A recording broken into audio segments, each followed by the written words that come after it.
Hey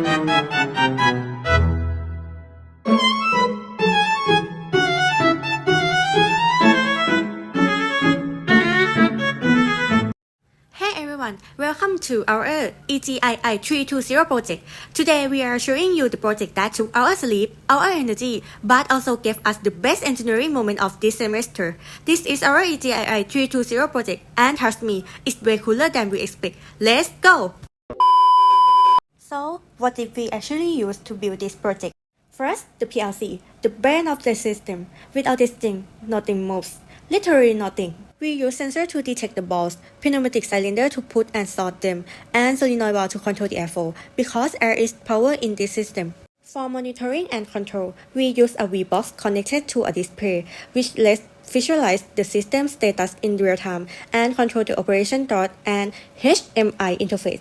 We also add start, set, stop, and reset buttons, plus relays, power supplies, and a lot of wiring. And yes, most of our problems came from the wiring.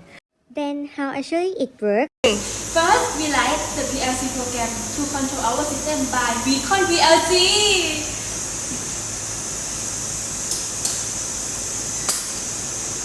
Wow! And we control the system by sending ladder diagrams to the PLC controller.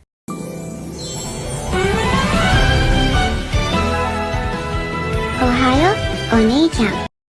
And now let's take a look at each step one by one. This is the first step. After pressing the set and start buttons, the system begins operating. The lift moves up to transfer the ball onto the conveyor path, and then leads turn to its original position. In the second part, the ball is transported to the delivery point where a pneumatic cylinder pushes the ball forward. After the pushing process is completed, the cylinder retracts back to its original position, and the slider also returns to the initial position. The last part is gripper. In this system, the gripper is only demonstrated for movement, and does not actually grip any object. And this is the complete cycle of the system. And believe it or not, every time we work together as a team, there's always one thing involved: luck. Unfortunately, our luck is not great. In this part of the system, a single solenoid is controlled by one PLC-wide output. Therefore, the control logic must be carefully designed, as even small programming error can affect the entire process and make the system more difficult to control and debug. But it pushed us to understand the system on a deeper level. To handle that, we solved the problem by designing and testing our PLC logic in Fluid Sim first. We simulate every operation, check every scenario, and make sure the logic works correctly before running it on the real system. The hardest part of our project wasn't just the system itself, it was the fact that our group had to use a V-box connect to someone else's display. Because we didn't have our own screen, that caused connection issue again and again. Sometimes it worked, sometimes it didn't. And honestly, there were moments when we felt really discouraged and almost gave up. A few minutes later. But after carefully rechecking every cable, fixing the wiring, and verifying every connection, the display finally worked properly. In that moment, it felt like a light of hope suddenly appeared. We were proud of ourselves for not giving up and for solving the problem step by step. And as a bonus, the control button we designed turned out to be very cute, which made the whole system even more satisfying to use. Okay, throughout this project, we end up learning so much more than we expected. First, we learned how to bring everything together, the PLC, the sensors, and the pneumatic, and make them work as one system.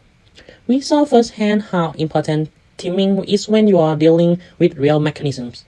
We had to debug hardware and software at the same time, which was definitely a challenge. We faced problems under pressure and had to troubleshoot on the spot. But more importantly, we learned how to work together as a team, even when everything felt completely chaotic. In the end, this wasn't just a class assignment, it was a real engineering experience, and we totally failed it. This type of system is widely used in real manufacturing and packaging industry. Our concept can be applied to material handling, sorting and inspection line, packaging automation, pick and place system, reducing human error, and increasing consistency. Even though ours is a student prototype, the logic and structure are the same as real industrial automation. I hope hope you enjoy our video.